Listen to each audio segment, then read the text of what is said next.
तो hello friends, welcome back to another new video. तो इस वीडियो में आपको बताऊंगा कि कैसे आपको फिजिक्स के एंड सेमेस्टर एग्जामिनेशन के लिए प्रिपेयर करना है, कौन से यूनिट्स आप पहले कर सकते हो, कैसे आपकी स्ट्रेटजी रहना चाहिए, पेपर में कौन सी चीज़ें जो है वो रिपीट हो सकती है, इंपॉर्टेंट टॉपिक्स कौन से रह गए एंड और भी बहुत सारी जो इन्फॉर्मेशन है वो मैं आपको इस वीडियो में दूंगा। तो वीडियो पूरा एंड तक देखते रहिए ताकि आपको ये सारी जो इंपॉर्टेंट इन्फॉर्मेशन है वो मिल जाए। तो सबसे पहले गाइस मैं आपको पेपर पैटर्न के बारे में जो इन्फॉर्मेशन है वो दे देता हूँ। तो देखो 2019 में जब ये न्यू पैटर्न इंट्रोड्यूस किया गया था तो उस टाइम पेपर में कोई भी जो एमसीक्यूज वगैरह वो नहीं पूछे जाते थे, पूरा थेरोटिकल जो पेपर है वो आता था यूनिट वाइज।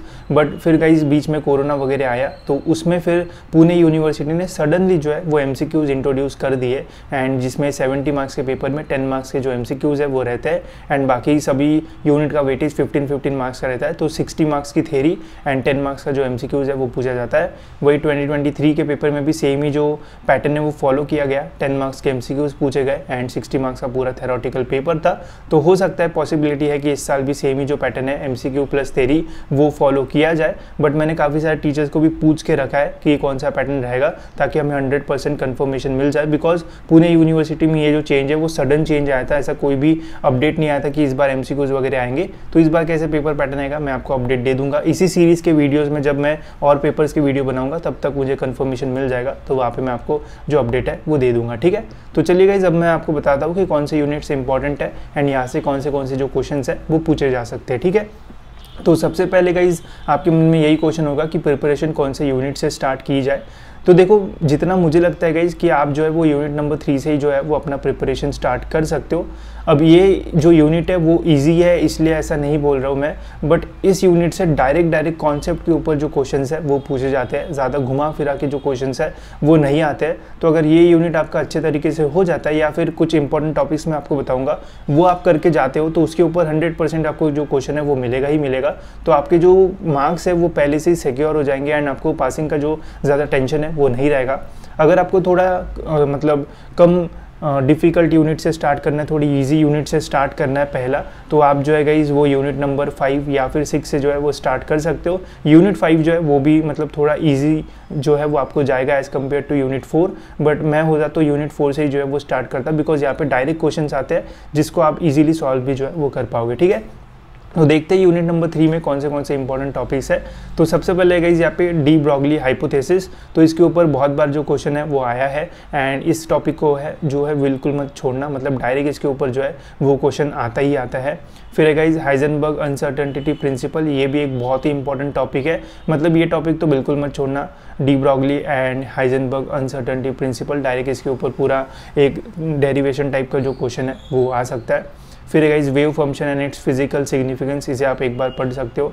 फिर है guys Schrodinger equations, time dependent and time independent, तो इसके ऊपर भी मतलब बहुत बार मतलब 90% इसके आने के चांसेस रहते ही है। एक बार टाइम इंडिपेंडेंट आएगा तो एक बार टाइम डिपेंडेंट आ सकता है, तो इसके ऊपर भी मतलब क्वेश्चन बनता ही बनता है पेपर में।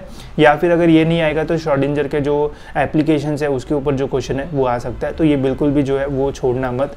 फिर है पार्टिकल इन फाइनाइट पोटेंशियल, इसको अगर आपको पढ़ना है तो आप पढ़ सकते हो, ठीक है। मतलब अगर आपको एकदम डिटेल में नहीं पढ़ना है तो इसे आप ऑप्शन में रख सकते हो। बट जो टनलिंग इफेक्ट्स के जितने भी ऑप्शंस है ये सारे जो है गाइस वो पढ़ के जाना, इसके भी ऊपर क्वेश्चन बनने के जो चांसेस है वो बहुत ज़्यादा रहता है। तो यहाँ पे de Broglie, Heisenberg, wave function पढ़ सकते हो, श्रोडिंगर एंड ये जो टनलिंग इफेक्ट है इसके ऊपर मैक्सिमम चांसेस रहता है क्वेश्चन आए ही आए। तो अब हम देखते हैं गाइस कि प्रीवियस ईयर क्वेश्चन पेपर्स में इस यूनिट से कैसे जो क्वेश्चंस है वो पूछे गए थे। तो 2019 का भी हम पेपर यहाँ पे जो है वो रेफर करेंगे। अब देखो गाइस पहले एमसीक्यूज नहीं आते थे तो एक ही क्वेश्चन में आपको 4 सब क्वेश्चन जो है वो पूछे जाते थे एंड इसमें गाइस जो टाइम है वो कम पड़ जाता था, मतलब मैक्सिमम लोग तो पूरा पेपर ही जो है वो सॉल्व नहीं कर पाते थे।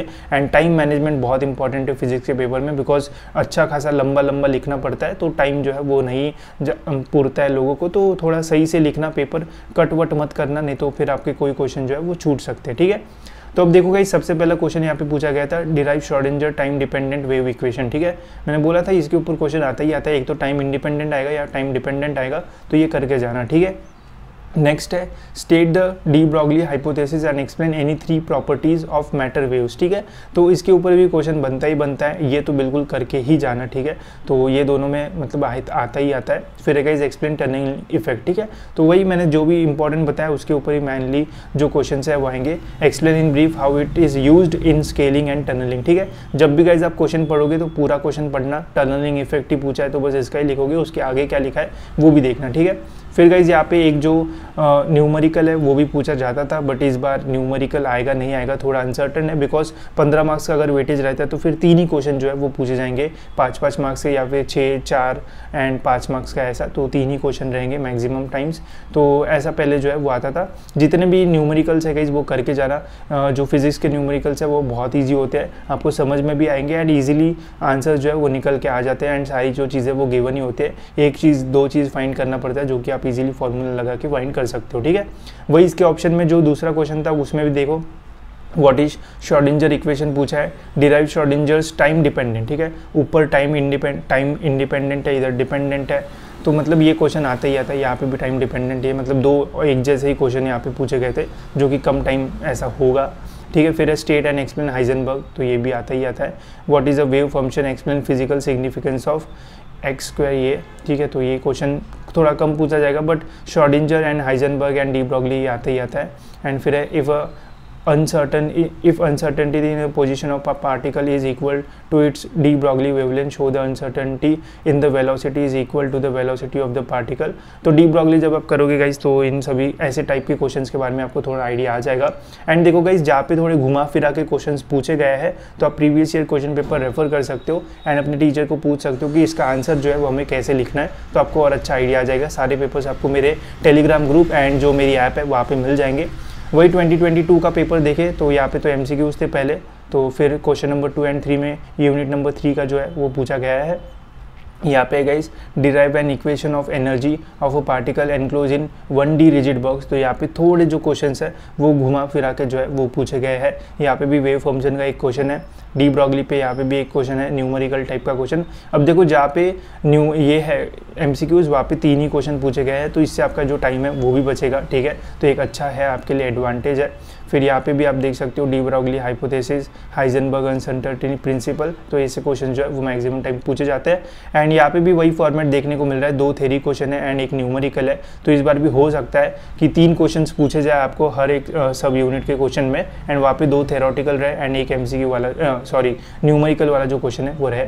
वही 2023 के पेपर में भी सेम ही पैटर्न है, MCQs एंड थ्योरेटिकल।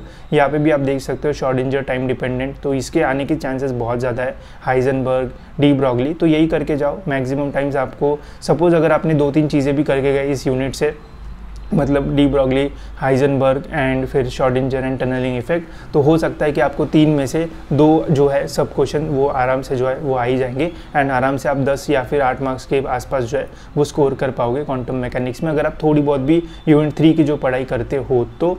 फिर गाइज हम बढ़ते हैं, अभी यूनिट 4 के ऊपर हम नहीं जाएंगे, हम डायरेक्ट यूनिट 5 के ऊपर जो है वो शिफ्ट करेंगे, बिकॉज यूनिट 4 जो है वो थोड़ा बड़ा है एंड यहाँ पे घुमा फिरा के जो चीज़ है वो पूछी जा सकती है।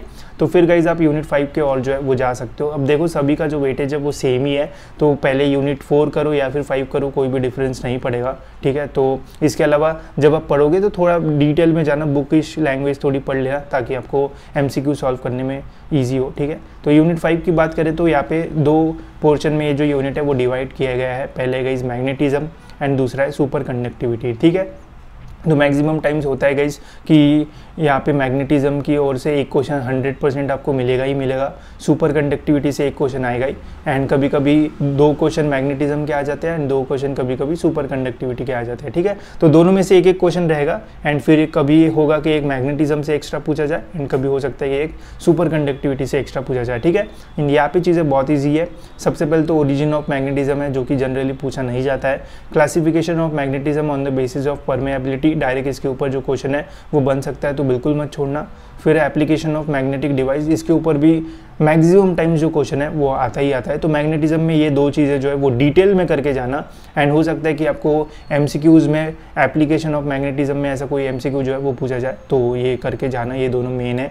फिर सुपर कंडक्टिविटी, यहाँ पे भी चीज़ें जो है वो कम है एंड सारी चीज़ें इंपॉर्टेंट है। Introduction to superconductivity, properties of superconductors, ठीक है, तो प्रॉपर्टीज़ ऑफ सुपर कंडक्टर ज़रूर करके जाना, इसके ऊपर डायरेक्ट क्वेश्चन जो है वो बन सकता है। एंड इसमें यहाँ पे सारी जो चीज़ है वो पहले से दे रखी है, ठीक है, zero electrical resistance, critical magnetic field, persistent current या फिर मेजनर इफेक्ट, तो इसके ऊपर डायरेक्ट क्वेश्चन जो है वो आ सकता है। एंड इसके अलावा ज़्यादातर बुक्स में एक्स्ट्रा कॉन्टेंट दिया रहता है, तो वो मत करना, जो भी टॉपिक्स है बस वही करके जाओ, उसी के आसपास जो क्वेश्चन है वो आएंगे। फिर टाइप 1 एंड टाइप 2 सेमीकंडक्टर, इसके ऊपर भी डायरेक्ट क्वेश्चन आ सकता है, explain type 1 semiconductor, super conductor या फिर टाइप 2, तो ये भी बहुत इंपॉर्टेंट है। फिर है low and high temperature superconductor, तो इसमें कभी पूछा जाता है कभी नहीं। फिर है AC/DC जोसेफ्सन इफेक्ट, तो इसमें कभी आता है कभी नहीं, बट स्क्विड के ऊपर डायरेक्ट ऐसा स्क्विड एप्लीकेशन ऑफ स्क्विड या फिर एक्सप्लेन क्विड ऐसा जो क्वेश्चन है वो आता है। बाकी एप्लीकेशन ऑफ सुपर कंडक्टर्स अगर आप पूरा पढ़ोगे तो थोड़ा बहुत तो आइडिया आ ही जाएगा आपको, ठीक है। वही क्वेश्चंस के बारे में बात करेगा इस यहाँ पे, तो 2019 का अगर हम पेपर देखते हैं तो यहाँ पे है इस क्वेश्चन नंबर 5 एंड 6 में यूनिट नंबर 5 के क्वेश्चंस, तो यहाँ पे define super conductivity with resistance versus temperature graph, example explain zero electrical resistance in super conductivity.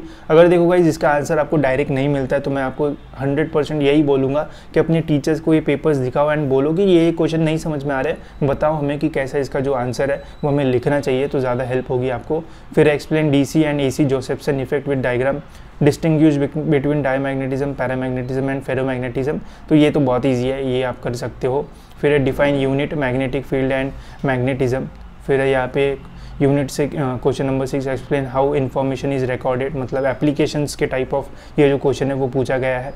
फिर है एब्सोल्यूट परमेबिलिटी, रिलेटिव एंड ये स्क्विड, ठीक है। तो हम 2019 के पेपर को जो है वो अभी कम रेफर करेंगे, बिकॉज अभी जो MCQs है वो इंट्रोड्यूस किया है, तो थोड़ा पूछने का तरीका जो है वो चेंज हुआ है।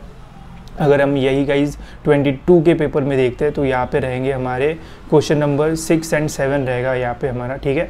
तो ये देखो explain the following terms in super conductivity, तो थोड़े जो भी आपके इफ ये है एप्लीकेशंस तो उनके डेफिनेशंस वगैरह के बारे में यहाँ पे पूछा है, critical magnetic field and Meissner effect. फिर है define magnetic induction, magnetic field strength, ये BH ये जो है गाइज ये इनका जो ये रहता है शॉर्ट फॉर्म जो भी रहता है, तो इन्हें जो है वो याद करना कि मैग्नेटिक फील्ड को B बोलते हैं, तो ये आपको न्यूमेरिकल सॉल्व करने में जो है वो हेल्प करेंगे। एंड फिर यहाँ पे ऐसा क्वेश्चन भी आता है।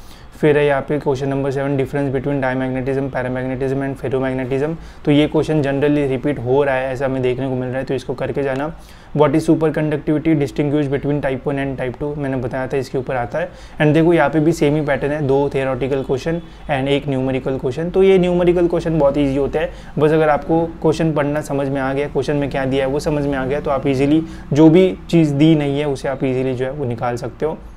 2023 का अगर हम पेपर देखते हैं तो यहाँ पे भी आप देख सकते हो कुछ इसी टाइप से जो क्वेश्चन है वो पूछे गया है, डिफरेंस बिटवीन सेम ही क्वेश्चन है भाई 22 एंड 23 में, तो इसको करके जाना। And previous year question paper भी करके जाते हो तो अच्छा खासा आप सॉल्व कर पाओगे, ठीक है। यहाँ पे भी वही है, 2 थ्योरेटिकल क्वेश्चन है एंड 1 न्यूमेरिकल जो है वो पूछा गया है। फिर ये है इस क्वेश्चन नंबर 7, यहाँ पे भी कुछ ऐसी सारी जो चीज़ें है वो दी हुई है, जैसे ये टर्म्स तो हमेशा पूछी जाती है। फिर एक्सप्लेन मेजनर इफेक्ट, ये भी हमें पहले के पेपर में सेम देखने को मिला। एंड यहाँ पे explain artificial magnetic field, distinguish type 1 and type 2, ठीक है। तो मैक्सिमम जो क्वेश्चन है वो रिपीट ही हो रही है एंड सेम टाइम के ही क्वेश्चन आ रहे हैं, तो प्रीवियस ईयर क्वेश्चन पेपर्स को आप जो है वो यूनिट नंबर 5 के लिए ज़्यादा ध्यान देना, हो सकता है कि बहुत सारे क्वेश्चन जो है वो यहाँ पे रिपीट हो जाए। तो अब बढ़ते गए हमारे नेक्स्ट यूनिट की ओर, जो कि है guys unit number 6 non destructive testing and nano technology. तो ये भी जो यूनिट है गाइस वो थोड़ा ईजी साइड पे ही है एंड यहाँ पे अगर आप चीज़ें पढ़ोगे तो समझ में भी आएगी। जैसे यूनिट नंबर 3 है, वहाँ पे चीज़ें थोड़ा समझने में टाइम लगता है, बट यहाँ पे यूनिट नंबर 6 में इतना टाइम नहीं लगेगा एंड थोड़ा एप्लीकेशन बेसिस पे ये यूनिट है तो इजीली समझ में आता है। यहाँ पे टॉपिक्स की बात करेगा इस तो 2 इसमें डिवाइड है। पहला है नॉन डिस्ट्रक्टिव टेस्टिंग, NDT ऐसा क्वेश्चन आ सकता है, what is NDT and explain classifications and या फिर what are the advantage disadvantage ऐसी चीज़ें। एंड फिर है nanotechnology, classification of non destructive testing methods, question इसके ऊपर बन सकता है। Principle of physics in non destructive, तो इसको एक बार पढ़ लेना। एडवांटेजेस ऑफ नॉन डिस्ट्रक्टिव, तो ये इजीली आप पढ़ सकते हो क्या एडवांटेजेस है, 5 अपने मन में याद करके चले जाना। एकॉस्टिक इमिशन टेस्टिंग, इसके ऊपर क्वेश्चन बनता है कभी कभी। Ultrasonic thickness measurement, flaw detection पे भी आते रहते हैं क्वेश्चन। रेडियोग्राफी टेस्टिंग एक बार पढ़ के जाना, आ गया तो लिख देना थोड़ा बहुत। नैनो टेक्नोलॉजी, फिर है इंट्रोडक्शन टू नैनो टेक्नोलॉजी पढ़ लेना। Quantum confinement and surface to volume ratio, तो इसके ऊपर बन सकता है क्वेश्चन।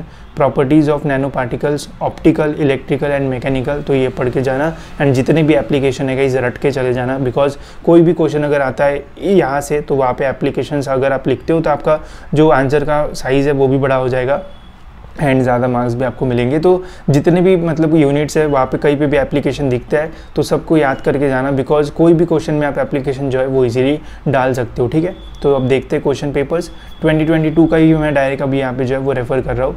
तो क्वेश्चन नंबर 8 में है ये, what is echo sounding technique, using this technique explain non destructive testing for the measurement of thickness of metal sheet using ultrasonic waves। तो डायरेक्ट क्वेश्चन नहीं है, थोड़ा घुमा के जो है वो पूछा गया है, तो मैं तो बोलूँगा कि अपने टीचर को एक बार दिखा देना एंड पूछना कि कैसा कंस्ट्रक्ट करना चाहिए इसका आंसर। फिर है water nano particles, what is nano technology, explain the optical properties of nano particles, ठीक है। तो जब भी आंसर लिखोगे तो थोड़ा ध्यान से लिखना, अच्छा स्ट्रक्चर्ड वे में लिखना। पहले वाटर नैनो पार्टिकल्स लिखना, व्हाट इज़ नैनो टेक्नोलॉजी लिखना एंड फिर explain the optical property of nano particles. ऐसा तीन पार्ट में अपना जो आंसर है वो डिज़ाइन करना। फिर है distinguish between destructive and non destructive testing, ये तो भाई बिल्कुल रट के चले जाओ, इसके ऊपर क्वेश्चन नहीं भी होगा तो इसमें थोड़ा घुमा के या फिर अलग वे में जो क्वेश्चन है वो रहेगा ही रहेगा डिस्ट्रक्टिव एंड नॉन डिस्ट्रक्टिव पे, तो ये क्वेश्चन करके चले जाना 100%। फिर है what are the application of nano particles, applications मैंने पहले ही बोला है कि आते ही आते हैं। Explain any 2 applications of nano particles in brief, explain in brief acoustic emission technique. तो गाइज एकॉस्टिक मैं बोलूँगा कि एक इंपॉर्टेंट है नैनो टेक्नोलॉजी ये वाला जो यूनिट है उसमें, तो ये भी करके जाना, हो सकता है इसके ऊपर डायरेक्ट क्वेश्चन आ जाए तो 5 मार्क्स आपको मिल ही जाए। फिर explain electrical properties of nano particles, ठीक है। तो ऐसे कुछ क्वेश्चन जो है वो बनते हैं, तो अगर घुमा फिरा के नहीं पूछते तो यूनिट 6 जो है वो बहुत ईजी रहेगा। थोड़ा घुमाते हैं तो हो सकता है थोड़ा टफ हो, बट उसमें भी आप 1-2 क्वेश्चन तो ईजिली आप जो है वो सॉल्व कर ही पाओगे, ठीक है। वही अगर हम 2023 का पेपर देखते हैं तो यहाँ पे भी आप देख सकते हो व्हाट इज़ एको साउंडिंग, तो सेम ही क्वेश्चन जो है वो रिपीट किए हैं, पता नहीं मतलब एकदम ही इतना कैसे सेम टू सेम हो सकता है। फिर है what is non destructive testing, distinguish between non destructive testing and destructive, almost same he question है। फिर है यहाँ पे एनी 2 पॉइंट्स, ठीक है। तो यहाँ पे जो लिखा है वो देखो, ज़्यादा बड़ा लिखने की ज़रूरत नहीं है, अगर वहाँ पे बोला है कि छोटा ही लिखो। राइट एनी 4 एप्लीकेशंस तो आते ही आते हैं, आपको करके जाना।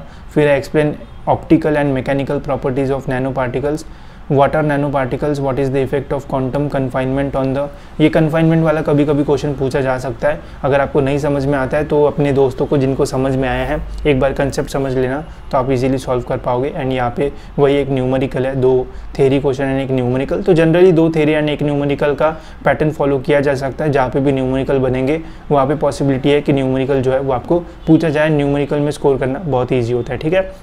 तो ये रहा गाइस हमारा यूनिट 6, यहाँ के भी आप प्रीवियस ईयर क्वेश्चन करके जाओगे तो मैक्सिमम आप क्वेश्चन जो है वो सॉल्व कर पाओगे एंड इतना डिफिकल्ट नहीं है, तो इजीली ये हो जाएगा, ठीक है।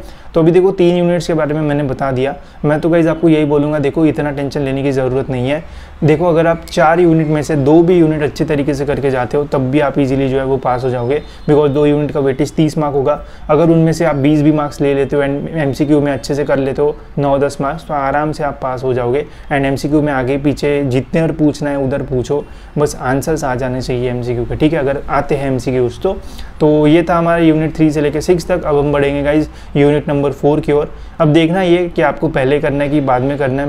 मैं होता तो मैं तो मतलब लास्ट में करता, बिकॉज यार बड़े यूनिट है, सभी का वेटेज सेम है, तो छोटे यूनिट पहले करो, जो ईजी है वो पहले करो, ज़्यादा बेनिफिशियल आपके लिए जो है वो रहेगा। तो सेमीकंडक्टर फिजिक्स की बात करें तो पहले बेसिक सेमीकंडक्टर क्या होता है, उसके एप्लीकेशंस क्या होता है वो पढ़ लेना, तो आपको काम में आएंगी ये सारी चीज़ें। यहाँ पे गाइस फ्री इलेक्ट्रॉन थ्योरी, तो इसका पढ़ लेना अच्छे से। Opening of band gap due to internal electron diffraction due to lattice band theory of solids, तो अगर आपको ये कॉन्सेप्ट समझा है तो पढ़ लेना, नहीं समझा है तो वीडियो वगैरह एक बार देख लेना। Effective mass of electron density of states, Fermi direct के ऊपर हमेशा क्वेश्चन हमें देखने को मिलता है, तो अगर ज़्यादा मतलब नहीं कर रहे हो इस यूनिट को तो फर्मी डायरेक्ट ज़रूर करके जाना। Conductivity of conductors and semiconductors, ये तो बहुत ही ईजी है, ये तो पढ़ के चले जाना, ईजी टॉपिक है। फिर है position of Fermi level in इंसेंट्रिक एंड एक्सटेंट्रिक सेमीकंडक्टर, इसके ऊपर भी डायरेक्ट क्वेश्चन बनता है। वर्किंग ऑफ PN जंक्शन पे डायरेक्ट क्वेश्चन आता है, डायग्राम वगैरह सही से कर लेना अगर आप इस यूनिट को अच्छे से करने की सोच रहे हो तो। फिर है expression barrier for potential derivation है, ideal diode equation, application of PN junction diode. तो ये सारी जो चीज़ है, हॉल इफेक्ट, इसके ऊपर भी क्वेश्चन जो है वो आता है। तो ये सारी जो चीज़ है वो बिल्कुल मत छोड़ना, इसके ऊपर क्वेश्चन आपको देखने को मिलेगा ही मिलेगा।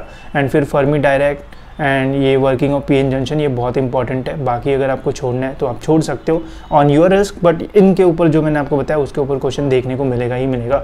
2022 का पेपर अगर हम देखते हैं, यूनिट नंबर कौन सा हमारा 4 के क्वेश्चन देखते हैं तो आप देख सकते हो।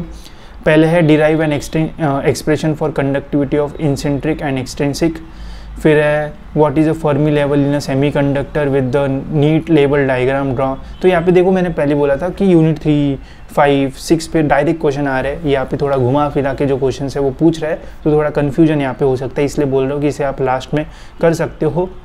एंड यहाँ पे भी वही पैटर्न है, 2 थ्योरी क्वेश्चन एंड एक न्यूमेरिकल पूरे करके जाओ भाई, जितने भी फॉर्मूले लिख के जाओ, कुछ भी करो, आना चाहिए आपको। एंड बहुत सारी चीज़ें गिवन रहती है, बस 1-2 चीज़ें ही फाइंड करना पड़ता है जो कि निकाल सकते हो एंड आराम से 5 मार्क्स मिल सकते हैं। एंड न्यूमेरिकल में मार्क्स कटने के चांसेस जो है वो भी कम होते हैं।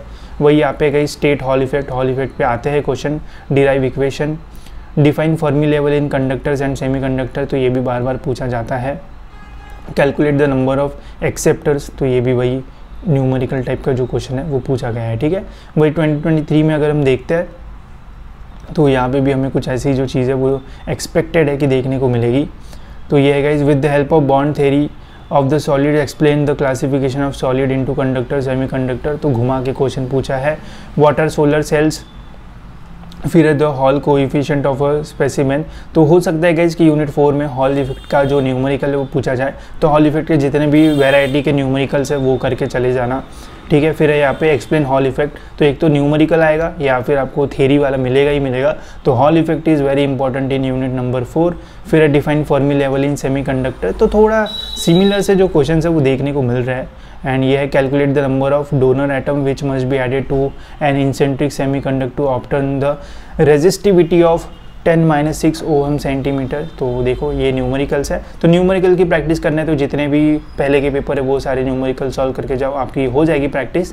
एंड हॉल इफेक्ट फर्मी के ऊपर ज़्यादातर क्वेश्चन हमें देखने को मिल रहे हैं, तो यही सारी चीज़ें करना, बाकी की चीज़ें आप जो है वो अवॉइड भी कर सकते हो, बट पीएन जंक्शन करके जाना। इसके ऊपर भी जो क्वेश्चन है वो मुझे तो आया था जब मैं 2019 में पेपर दिया था, ठीक है, आप देख सकते हो ये 2019 का पेपर है, पीएन जंक्शन के ऊपर जो क्वेश्चन है वो आया था, तो ये करके जाना। इसके ऊपर hall effect, PN junction and Fermi direct के ऊपर क्वेश्चन आपको जो है वो 100% देखने को मिलेगा ही मिलेगा, ठीक है। तो ये था गाइस हमारा डिटेल एनालिसिस फिजिक्स के चारों यूनिट का, जिसमें आप यूनिट 3, 5 एंड 6 के ऊपर थोड़ा ज़्यादा जो फोकस है वो कर सकते हो, जिसमें से गाइस अगर आपके 2 भी यूनिट अच्छे तरीके से हो गए तो समझ लेना आप पास हो सकते हो। फिजिक्स के पेपर में अच्छे खासे लोग फेल हो सकते हैं इसे ईजी वे में लेने के रीज़न के वजह से, मतलब एकदम आखिरी पढ़ने जाओगे तो फिर चीज़ें जो है वो आपके ऊपर ही आ जाएगी। बिकॉज यहाँ पे सबसे पहले तो लिखना बहुत टफ है, मतलब पेपर में टाइम कम रहता है, अभी तो एमसीक्यू आ गए तो टाइम थोड़ा आपको मिल जाएगा, बट यहाँ पे अगर आप पूरा पेपर लिखने जाओगे तो टाइम जो है वो कम पड़ेगा। साथ ही में अगर आपको चीज़ें आती नहीं है तो टेंशन भी रहेगा। तो मैं तो यही बोलूँगा कि अगर आप 1 दिन पहले 2 दिन पहले प्रिपरेशन स्टार्ट कर रहे हो तो 1-2 यूनिट के ऊपर ज़्यादा पूरा फोकस करो, ताकि उसमें जितना भी है वो आप सब लिख दो। 15 मार्क्स जो है उसमें से 13 भी अगर आपको मिलते तो आप पास होना जो है वो ईजी रहेगा। बट अगर आप सभी कर रहे हो एंड सभी में से कोई भी अच्छी तरीके से नहीं कर रहे हो एंड गलती से पेपर घुमा के पूछा गया तो फिर आपके जो है वो लग जाएंगे एंड आपको फिर पास होने के भी जो है वो दिक्कत हो सकती है। तो ध्यान रखना इन चीज़ों का। बाकी तो इंपॉर्टेंट चीज़ें बताई है। सारे पेपर्स आपको मेरे टेलीग्राम के ग्रुप पे या फिर मेरी ऐप पे मिल जाएंगे। ऐप की लिंक डिस्क्रिप्शन में या फिर टेलीग्राम के ग्रुप पे मिल जाएगी, वहाँ से आप इजीली ये सारे जो पेपर्स है वो डाउनलोड कर सकते हो। एंड नेक्स्ट वीडियो गाइस कौन से पेपर्स के ऊपर चाहिए ज़रूर बताना कमेंट सेक्शन में, वो भी वीडियो आपको जल्दी मिल जाएगा, ठीक है। तो इस वीडियो में इतना ही, होप्स आपको ये वीडियो इन्फॉर्मेटिव लगा होगा। एंड ऐसे वीडियोज़ के लिए इस चैनल को सब्सक्राइब जरूर कर लीजिए ताकि आपको टाइम पर सारे जो अपडेट्स है वो मिलते रहे।